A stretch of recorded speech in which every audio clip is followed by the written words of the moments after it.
صرف اور صرف ہم سمجھتے یہ ہیں کہ یہ نماز اور روزے میں محصور ہو گئے تھے، اس کے آگے کوئی ان کا مشن نہیں تھا۔ کہ جب بھی امام سجاد علیہ السلام کا تذکرہ آتا ہے تو ہم یہ سمجھتے ہیں کہ وہ ان سے دنیا سے کوئی مطلب ہی نہیں تھا اور صرف محض عبادت تھے، یا دعاؤں میں مصروف تھے، یا نماز پڑھنے میں مشغول تھے، اور بقیہ ان سے نہ گھر سے مطلب تھا، نہ سیاست سے مطلب تھا، نہ شریعت سے مطلب تھا، نہ امت سے کوئی مطلب تھا۔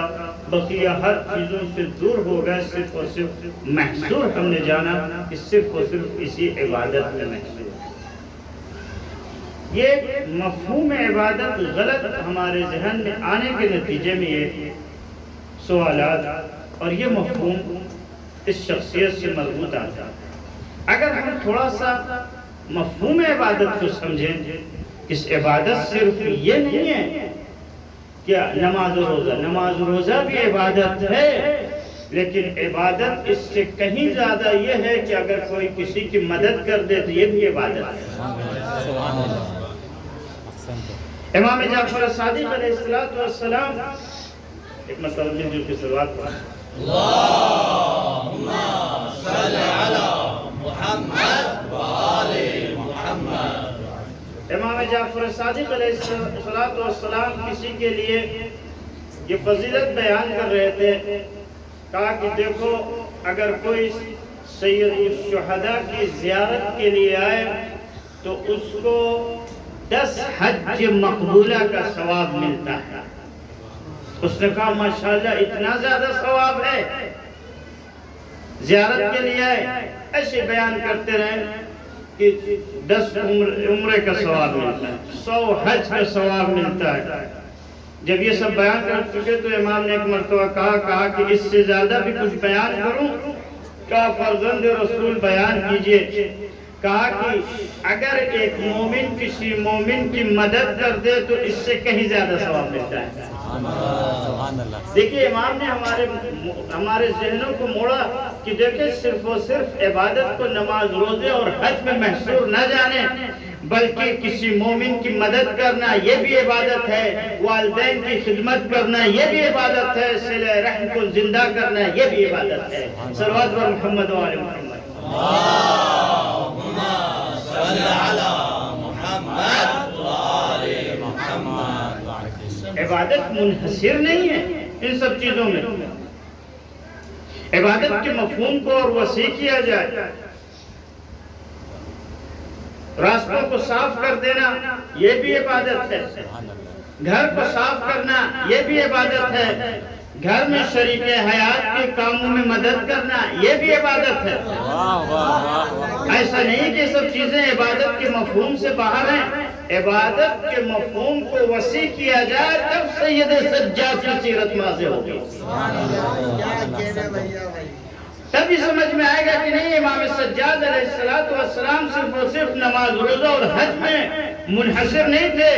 بلکہ اپنی زندگی میں ایک ایسی قوی سیرت ہمارے حوالے کیا ہے کہ اگر ہم اپنے گھر کو سنبھالنا چاہیں تو سید سجاد کی سیرت پہ چل کے سنبھال سکتے ہیں، حکومت اسلامی کو سنبھالنا چاہیں تو سید سجاد کی سیرت پہ چل کے سنبھال سکتے ہیں۔ سبحان اللہ۔ میں نے تمہیدی طور پر یہ گفتگو آپ کے سامنے اس لیے کی کہ مفہوم عبادت ہمارے لیے واضح ہو جائے۔ جب تک مفہوم عبادت واضح نہیں ہوگا ہم اس کو منحصر جانیں گے، بہت سی چیزیں ہمارے لیے مبہم رہ جائیں گی، لہٰذا اس کو پہلے سمجھا جائے، اور غلط مفہوم کے نتیجے میں پھر بہت سے آگے کی باتیں بھی کیا ہو جاتی ہیں، مبہم ہو جاتی ہیں۔ میں چونکہ مناسبت سے حاضر ہوا ہوں کہ امام سجاد علیہ السلام کی سیرت کو آپ کے سامنے بیان کروں، ایک ہمارا یہ عظیم امام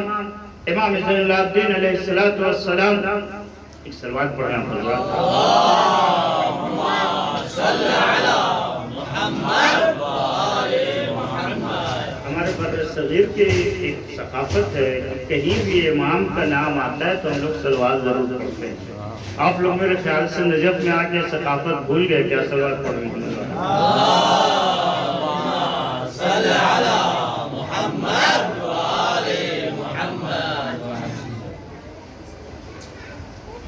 امام زین العابدین علیہ السلام سن 38 ہجری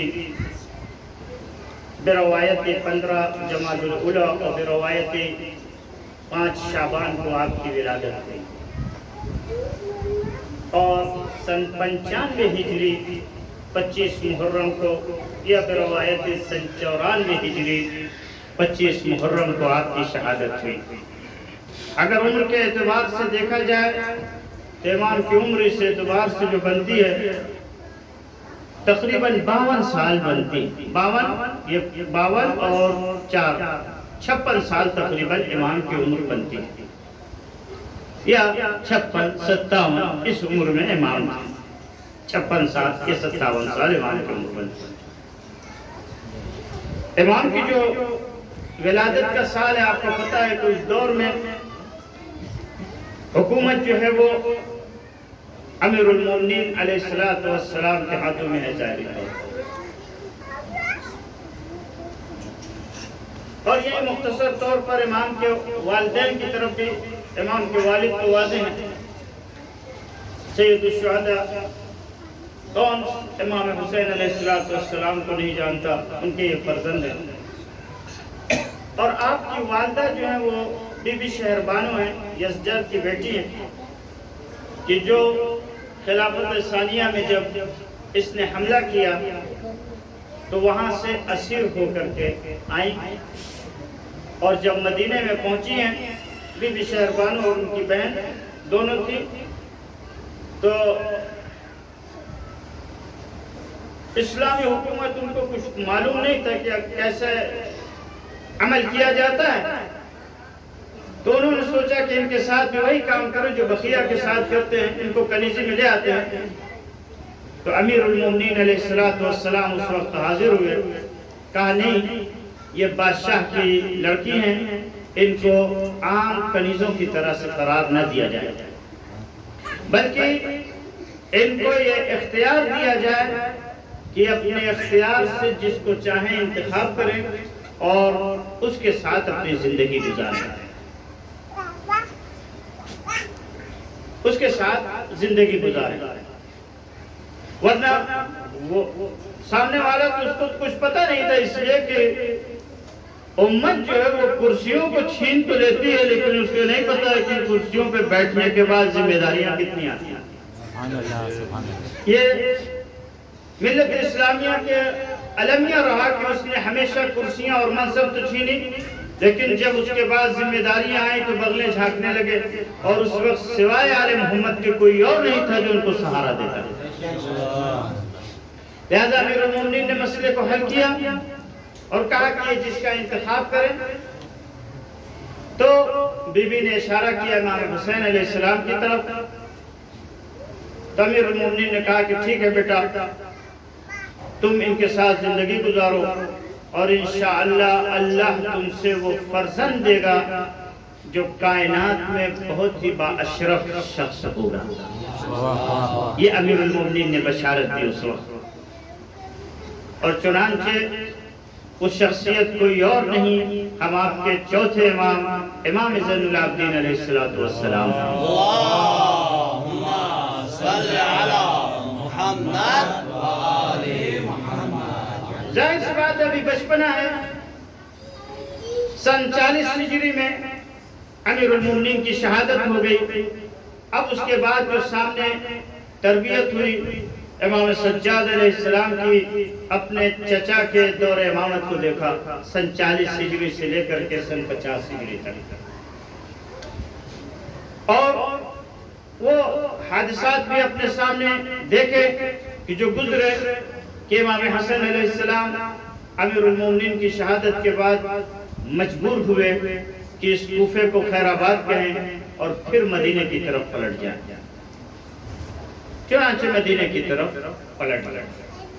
کہاں امیر المومنین آئے تھے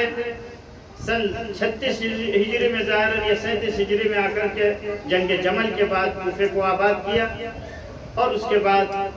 سن 40 ہجری میں پھر امام حسن علیہ السلام سب کو لے کر کے مدینے کی طرف واپس چلے گئے۔ سن 40 ہجری سے لے کر کے سن 50 ہجری تک کا جو دور ہے وہ امام حسن علیہ السلام کا دور ہے۔ امام سجاد علیہ السلام نے اپنی آنکھوں سے دیکھا کہ کس سخت دور سے ہم اہل بیت گزرے۔ ظاہر سی بات ہے جو بچہ ان حوادث کے ساتھ گزر رہا ہو، کیا اس کے ہاں امنگیں نہیں ہوں گی، اس کے ہاں فکریں نہیں ہوں گی کہ اس امت اسلامیہ کو آگے لے کر کے کیسے جانا ہے۔ اس کے بعد سن 50 ہجری سے سن 60 ہجری تک اپنے والد کے دور امامت میں رہے اور سید الشہداء کے ساتھ ساتھ رہے، اور امام سجاد علیہ السلام کی تربیت جو ہو رہی ہے وہ اپنے باپ کے تحت میں اس 10 سال آپ نے پایا۔ لہذا یہ آپ کی عمر میں سے اگر نکالا جائے تو یہ 22 سال وہ ہوتے ہیں کہ جس میں دوسرے کے دور امامت میں پھر سن 61 ہجری سے لے کر کے سن 95 ہجری تک وہ آپ کی امامت کا دور ہے۔ کہ ہمیں جو سیرت دیکھنا ہے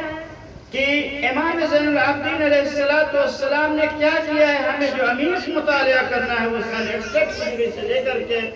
سن 95 ہجری تک کی تاریخ کا مطالعہ کرنا ہے، اور اس میں جو امام سجاد علیہ السلام نے ہمیں سیرت ہمارے حوالے کی کہ ظاہری طور پر الفاظ جو ہم استعمال کرتے ہیں عبادت کے، لیکن عبادت کے انداز میں سید سجاد علیہ السلام نے ہمیں ایک پورا ایک مشن سمجھایا ہے کہ گھر کے اندر زندگی گزارنا ہے تو کیسے گزارنا ہے، گھر کے باہر زندگی گزارنا ہے تو کیسے گزارنا ہے۔ ایک تو ایسے حالات میں کہ جس میں امام نے جو دیکھا ہے سن 60 کے بعد عام طور پر انسان ٹوٹ جاتا ہے، حواس کھو دیتا ہے، اس لیے کہ سن 60 ہجری کے بعد حادثہ کربلا کے بعد اہل بیت کے لیے کچھ بھی نہیں بچا ظاہری طور پر۔ اگر آپ دیکھیں جن مصیبتوں سے امام گزرے ہیں، مصیبتیں سخت ہیں، یہی بین القوسین یہ بات میں کہہ رہا ہوں کہ بہت سے لوگ بہت سے قصے تیار کرتے ہیں اپنی طرف سے حادثہ کربلا سے متعلق اور اس کو بیان کرتے ہیں۔ میں کہتا ہوں ضرورت کیا ہے آپ کو جھوٹے قصے تیار کرنے کی؟ یہ کوئی افسانہ نہیں ہے، ان واقعیات کو لوگوں کو بتائیں گے، لوگ خود بخود سید الشہداء کی طرف کھینچ کر کے آئیں گے۔ ہمیں ضرورت نہیں کہ اپنی طرف سے جھوٹے قصے تیار کریں۔ کہ جو مصیبت ہے واقعہ مصیبت سخت ہے۔ سوچیں تو آپ کہ پورا گھر آباد اور ایک بیت اجڑ جائے اور کوئی نہ بچے، گھر میں جتنے مرد مار دیے جائیں، جو اساس کو گھر کا اس کو لوٹ لیا جائے، ایسے حالات میں زندگی کو آگے بڑھانا وہ سید سجاد کا کام ہے، امام زین العابدین علیہ السلام کا کام تھا۔ کہ کسی نے ایک شعر کہا، بہت ہی اچھا شعر لگا مجھے بھی، کہ وہ شعر تقریباً اس مفہوم کا تھا کہ سید الشہداء کے ماننے والے اس دنیا میں پریشان تو ہوتے ہیں، پشیمان نہیں ہوتے، کہ حسین ابن علی کے چاہنے والوں کو دنیا میں پریشانی تو ہوتی ہے، پشیمانی نہیں ہوتی۔ اور واقعی جو مشکلات کی مشکلات سخت تھی کہ ایک تو سب کچھ لٹ چکا ہوا اور اس کے بعد ایک باشرف انسان کو قیدی بنا کر کے وہاں لے جایا جائے جہاں اس کے باپ دادا کے ہاتھ میں حکومت رہی، بہت سخت تھا، لیکن امام نے اس کو بھی برداشت کیا۔ اور کوفے سے جب آگے بڑھے ہیں امام تو آپ کو پتا ہے کہ تاریخ بتاتی ہے کہ کوفے سے صرف اور صرف بنی ہاشم کے اسیر ہو کر کے گئے، ہمارا امام قیدی بن کر کے گیا ہے، بیویاں بنی ہاشم کی قیدی بن کے گئے۔ جو کوفے والے تھے، جو شہداء ہمارے کوفے والے تھے اور ان کے گھر والے جو تھے وہ یہاں ان کے قبیلے والوں نے الگ کر لیا تھا، ان کو آزاد کرا لیا تھا۔ کوفے سے جو شام کی طرف منزل ہے وہ صرف اور صرف بنی ہاشم قید پکڑ کے گئے۔ امام نے یہ مصیبت دیکھی ہے۔ ان مصیبتوں کے ساتھ امام سجاد علیہ السلام شام تک گئے ہیں، لیکن میں نے عرض کیا کہ ان مصیبتوں کے بعد گھبرا جانا، اپنے ہدف سے پیچھے ہٹ جانا عام انسانوں کا کام ہوتا ہے، اپنے ہدف کو آگے لے کر کے جانا سید سجاد کا کام۔ نعرہ حیدری! چنانچہ مصیبت سخت تھی۔ میں مختصر اس طرح سے کچھ قصے بیان کروں گا اور آپ کی زحمت کو تمام کروں گا کہ تاریخ میں ملتا ہے کہ امام سجاد علیہ السلام جب پلٹے تو کوفے میں مدینہ میں پلٹنے کے بعد نہ دن میں کھانا کھاتے ہیں نہ راتوں کو سو رہے ہیں۔ کسی نے پوچھا کہ مولا کیوں ہے؟ نہیں، بہت ہی آپ پریشان حال۔ کہا میرے والد کے اوپر کچھ قرض ہے، وہ قرض ادا کرنا چاہتے ہیں۔ یعنی سوچے ذمہ داریاں دیکھیں، قرض ہے اس کو ادا کرنا چاہتے ہیں۔ بہت ہی پریشان حال۔ خواب میں ایک دو بار امام نے دیکھا لفظ ابجر یا بنجر اس طریقے کا کوئی لفظ آیا۔ امام متوجہ نہیں ہوئے کہ بات کیا ہے۔ ایک دو دن کے بعد کوئی شخص آیا حجاز سے، کہا مولا آپ کے والد کے نام کی ایک چشمہ اور ایک زمین ہے فلاں علاقے میں۔